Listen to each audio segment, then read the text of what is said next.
Hey guys, my name is Matimio, and welcome to another episode of Sunday Mailbox. This is a video series where you guys submit your gaming or Battlefield 3 related questions, and then I give my opinion on them. To get the formalities out of the way, if you would like to submit your own question that could be featured in an upcoming episode, you can do so by either leaving a comment down below or sending me a YouTube message. The first question for today is, I always hear people talking about how overpowered the medic class is in Battlefield 3. I thought that making the revive animation or the recharge timer longer would help lower the number of people that play medic. This change would also prevent long revive trains on small maps such as Grand Bazaar and Metro. I would love to hear your thoughts on this, thanks.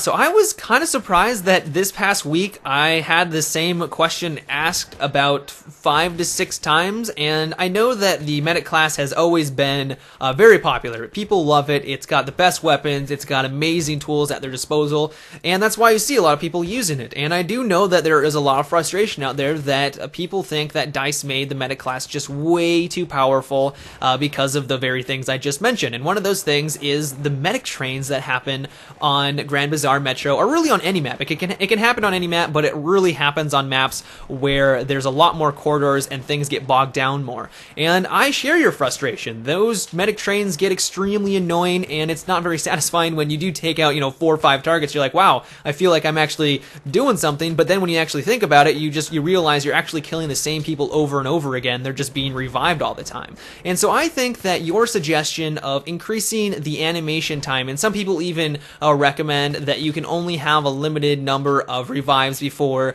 you can't use that tool anymore. I think that's going a little bit too far, but I think if they just increased the animation time to maybe a couple of seconds, then first of all, it would make it a lot harder to get revives off. You couldn't just like ninja revive and switch back to your primary like in half a second and then just go on your merry way. You'd actually have to dedicate some time to get your soldier back up, and not only would that leave you vulnerable, but it would reduce the effectiveness of those medic trains. And I think that's a really good idea. I don't think it would ruin the game by any means. Sure, it would change how people would approach that class. You couldn't do business as usual, but I think it would be a step in the right direction, and it would put the class in line with the other ones. But I would like to know what you guys think. Do you think the medic class as it is right now is too powerful? Would you like to see the defibrillators nerfed a little bit? Let me know in the comments below. The next question for today comes in from Ravens Eagle, who asks, once the endgame DLC has come out, what do you think DICE could do with the game to make it last? Honestly, I feel like DICE has done everything they can to make Battlefield 3 last. They've given us consistent DLCs, every couple of months. They've been patching the game. Granted, I think that their patching cycle is a little slow and it's a little annoying, but that's probably for a completely other video.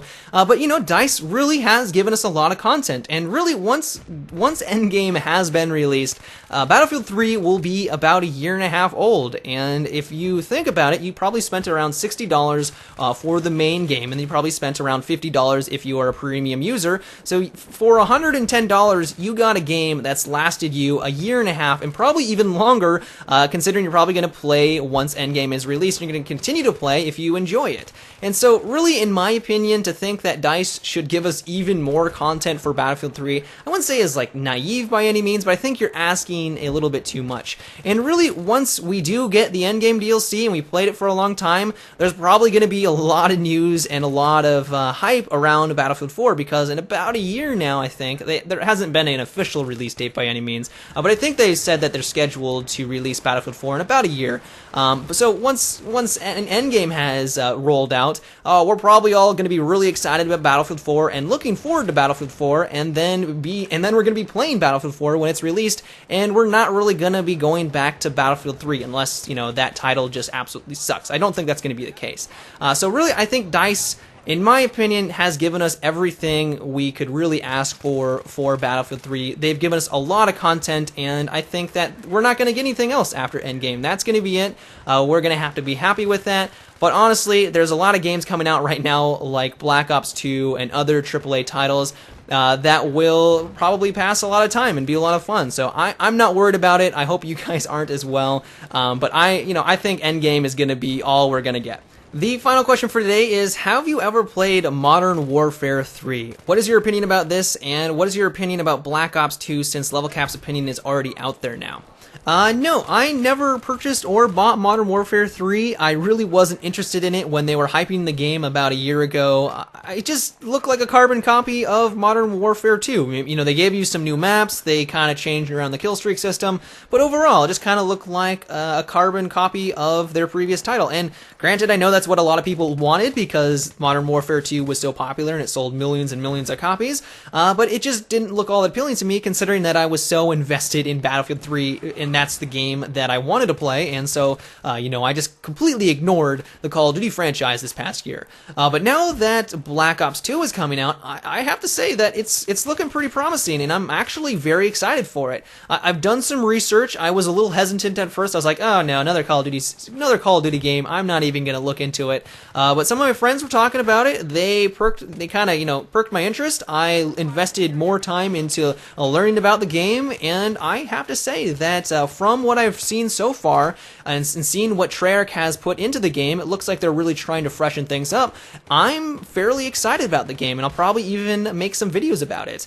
The fact that it looks like they're really trying to give you a lot of bang for your buck. You're getting the new zombie game modes, which looks amazing. I really wasn't all that interested in zombies in Black Ops, considering that it just looked like you just ran around in circles, and that didn't really appeal to me. But now that it's kind of like its own fleshed out campaign, it looks like you can just kind of free roam everywhere. That looks amazing, and I cannot wait to get my hands on that. We get a campaign, and while campaigns for first-person shooters usually feel a little lacking, I was very impressed by the campaign or at least I thought it was fairly decent in Black Ops, and the fact that we get an amazing, and what the Call of Duty franchise is known for is the multiplayer, so I'm excited for it. I think it's going to be a lot of fun. I'll probably even make some videos. Actually, I know I'll make some videos about it, because it does look like a lot of fun, and if it is fun, then I'll continue to make videos on it. So, yep, I'm excited for Black Ops 2, and I've never played Modern Warfare 3. But those are all the questions I'm going to be answering for today. I hope you enjoyed. If you would like to submit your own question, like I said, you can leave a comment down below, or you can send me a YouTube message. Either or, whichever one you're most comfortable with. But if you guys enjoyed today's video, or you just want to support my channel, I always appreciate it when you give my videos a rating, and if you haven't already, subscribe for more videos. But until next time, guys, have a good one, and take it easy.